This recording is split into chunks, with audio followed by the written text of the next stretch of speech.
أما بعد فقد قال الله سبحانه وتعالى في كتابه المجيد بسم الله الرحمن الرحيم ليس كمثله شيء صلوات بر محمد وعلى اللهم صل على محمد وآل محمد۔ عزیزان محترم، مسلسل ہماری گفتگو عقیدہ توحید کے بارے میں جاری و ساری، مختلف ادلہ دی جا چکی ہیں۔ انہی ادلہ میں سے آج ایک اور دلیل لیس کمثلہ، اللہ کی مثل کوئی شے نہیں، یہ بھی قرآنی دلیل ہے۔ اور پچھلے ہفتے جو دلیل آپ کو لکھوائی تھی وہ کتنے لوگ ہیں جن کو یاد ہے، اور اس دلیل کا نام کیا ہے؟ دلیل کا نام کیا ہے اور وہ دلیل کون سی ہے جو پچھلے ہفتے بیان کی؟ جی دلیل فقر ہے۔ دلیل فقر جسے کہتے ہیں، قرآن کی کون سی آیت سے؟ یا ایھا الناس انتم الفقراء ایک اللہ ہوا غنی الحمید۔ یا ایھا الناس انتم الفقراء الی اللہ واللہ الغنی الحمید۔ تو یہ پچھلے ہفتے تھی۔ آج جو ہے ایک اور دلیل لیس کمثلہ شیء، اللہ کی مانند کوئی شے نہیں ہے۔ جیسے قل هو اللہ احد میں ایک بڑی خوبصورت بات موجود ہے، وَلَمْ يَكُنْ لَهُ كُفُوًا، کوئی اس کا ہمسر، یعنی کوئی اس جیسا نہیں، نہ ذات میں نہ صفات، نہ ذات میں نہ صفات۔ تو لہذا اس مقام پہ جس بندے کے عقیدے میں یہ بات ہے کہ اس کا کوئی ہمسر نہیں ہے ذات و صفات میں، یہ اس جیسا کوئی نہیں ہے، لیسا کمثلہ شیء، تو پھر اس کا عقیدہ ٹھیک ہے، یعنی قول کے اعتبار سے تو ٹھیک ہے، عملی اعتبار سے اس نے ثابت کرنا ہے کہ جو وہ کہہ رہا ہے واقعاً خارج میں اس کا عمل بھی اس کے قول کی تصدیق کر رہا ہے یا نہیں کر رہا ہے۔ یہ اس نے اپنی زندگی میں ثابت کرنا ہے کہ ایسا ہے یا نہیں ہے۔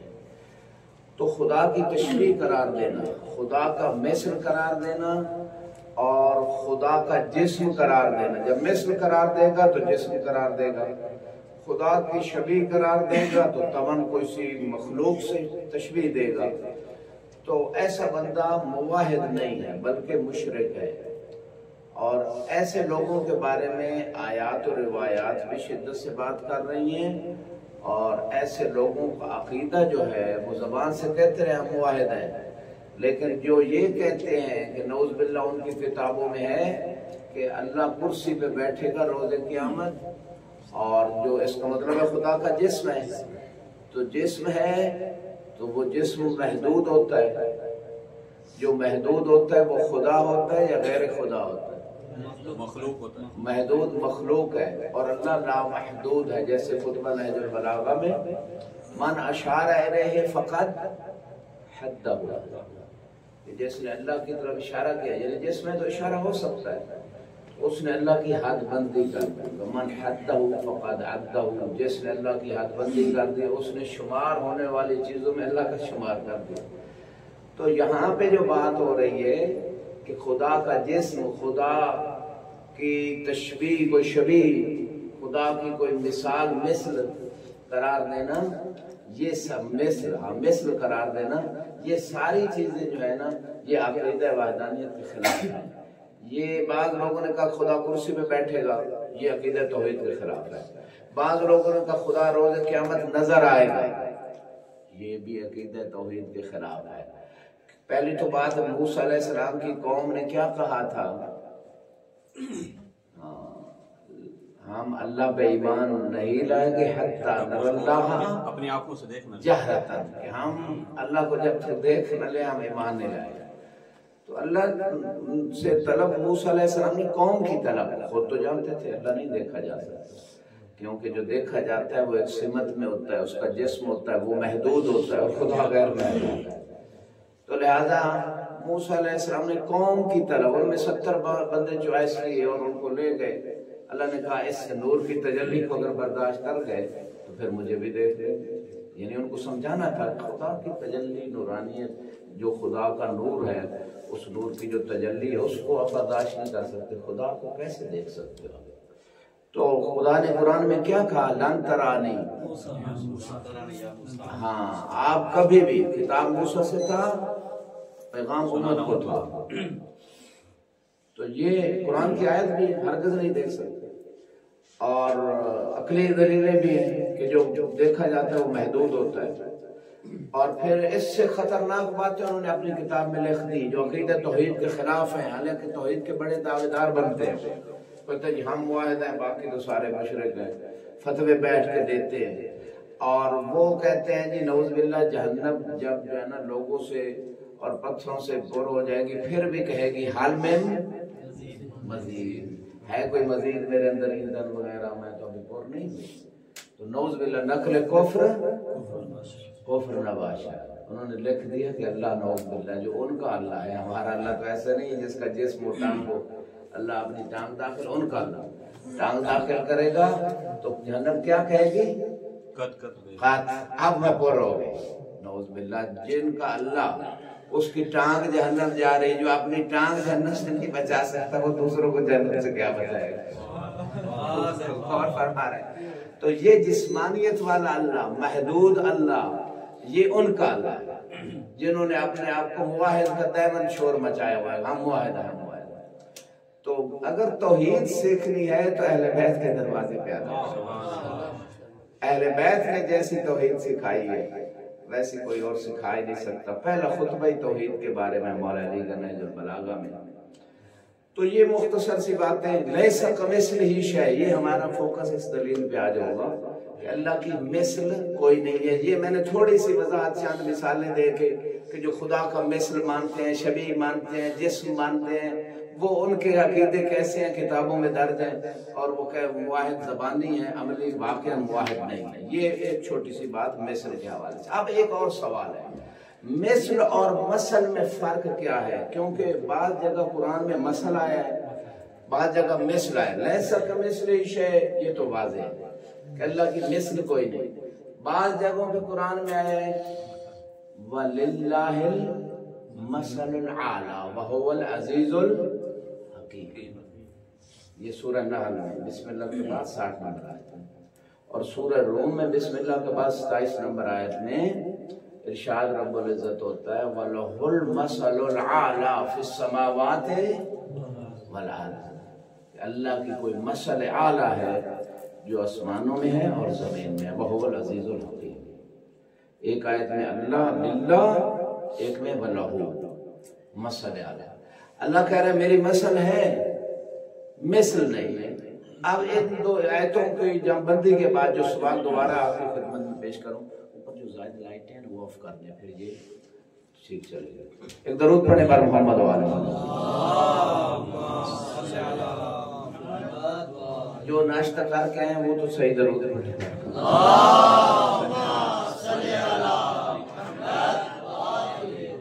تو اللہ نے خود کہہ دیا کہ مثل نہیں ہے اور مثل ہے، اس کا مطلب ہے مثل اور مثل میں فرق ہے۔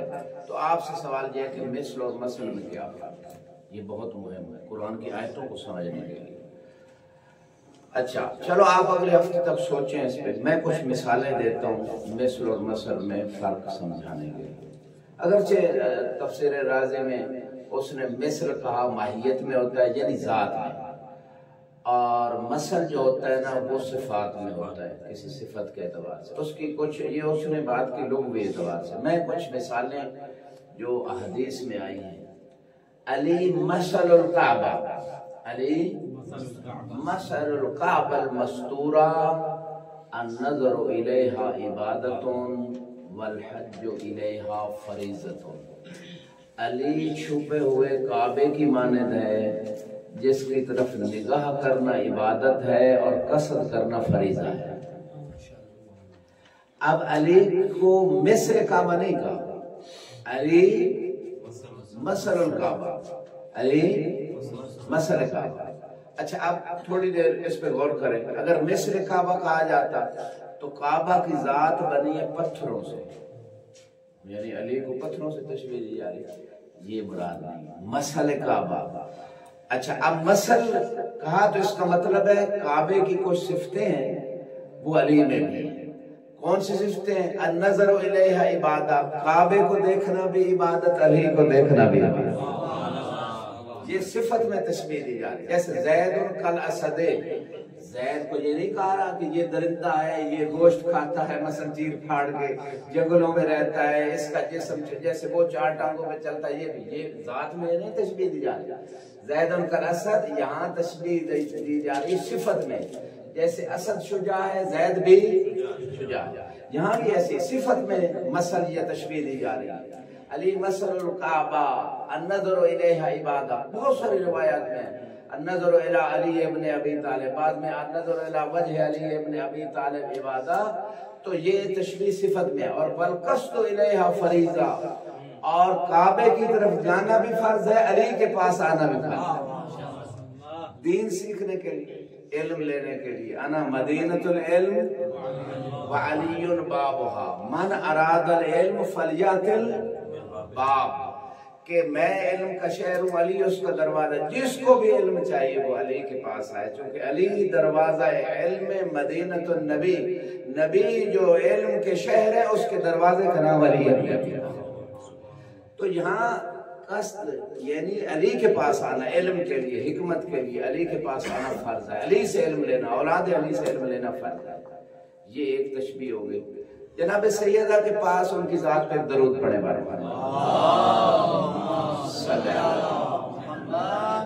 ایک شخص آتا کہتا ہے یا سیدہ، مولا علی نے اپنے حق کے لیے تلوار کیوں نہیں اٹھائی؟ اور فرمایا مثل میں سمجھانا چاہ رہا ہوں، مثل سے بدلنا۔ بی بی نے حدیث مصطفیٰ پڑھی، فرمایا قال رسول اللہ صلی اللہ علیہ وآلہ وسلم اللہم صلی علی محمد وآلہ علی مثل الکعبہ توتا الیہا ولا تاتی، علی کی مثال کعبے کی مانند ہے، کعبے کے پاس چل کے آیا جاتا ہے، کعبہ کسی کے پاس چل کے نہیں جاتا۔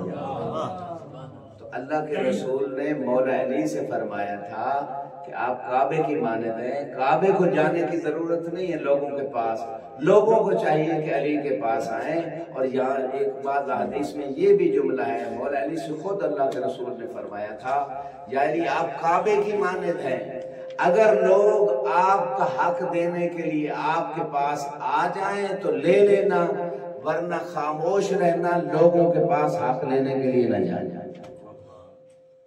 یہ بھی روایت ہے، آپ کے خلافت اگر دے دیں لوگ آپ کو لے لینا، ورنہ خاموش رہنا۔ اور دوسری حدیث میں ہے کہ 40 بندے اگر جمع ہو جائیں، کچھ لوگ آئے تھے مولا علی کے پاس کہ بھائی آپ کے لیے تلوار اٹھائیں، ہم آپ کے ساتھ ہیں۔ مولا نے کہا کل سر منڈوا کے آ جائے، اتنے بجے آ جائے، تلواریں لے کے آ جائے۔ ایک بندہ جناب ٹوپی پہن کے نیچے بال ادھر ادھر سے کٹوا کے نیچے رکھ لی، اس نے نئی اس کی شادی تھی، امام نے کہا ٹوپی ہٹائی، 4 بندے آئے تھے، 4-5 بندے تقریباً، باقی تو آئے نہیں، تو اس نے ٹوپی ہٹائی تو بال نیچے ہیں، تو امام نے کہا جب تم میرے لیے بال نہیں قربان کر سکتا تو جان کیسے قربان کر سکتا؟ اچھا شہری سی وجہ سے مدارس میں مولوی صاحبان نے قانون بنا دی کہ پہلے بال کٹواؤ، اور کئی طالب علم اسی وجہ سے چھوڑ جاتے ہیں کہ بال بہت پیارے ہوتے ہیں۔ بھائی بال بچے والدین کو پیارے ہوتے ہیں، نوجوانوں کو بھی اپنے بال بڑے پیارے ہوتے ہیں، لیکن اس میں بھی ایک فلسفہ ہے۔ بہت سارے بچے چھوڑ کے کاش ان کو سمجھا دیا جاتا مدارس میں کہ بال آپ کے کیوں کٹوائے جا رہے ہیں، کہ دین کے لیے قربانیاں دینی پڑتی ہیں، اور نوجوان بچے جب مدارس میں آتے ہیں تو وہ بال سنواریں بنے سنوریں، یہ ان کے لیے مناسب نہیں ہے۔ جس جہاد بن نفس کے میدان میں وہ داخل ہوئے ہیں، یہ ان بچوں کے لیے یہ بال سنوارنا، یہ کرنا، اپنے آپ کو مزین کر کے رکھنا، خصوصاً نوجوان بچے، شیطان جو ہے نا مدارس کے طلبہ کو زیادہ جو ہے نا ان کے پیچھے پڑتا ہے، اس لیے ہے کہ باقی تو پہلے شیطان کے پیچھے ہیں، اگر کسی کو پٹڑی سے ہٹانا ہے، سیدھے راستے سے ہٹانا ہے، تو یہ اس فیلڈ کے لوگ ہیں، اس ان کے پیچھے پڑتا ہے۔ تو یہ چھوٹا سا ایک فلسفہ بات سے بات آ گئی، ورنہ شادی شدہ لوگوں کے لیے چھٹے امام صادق علیہ السلام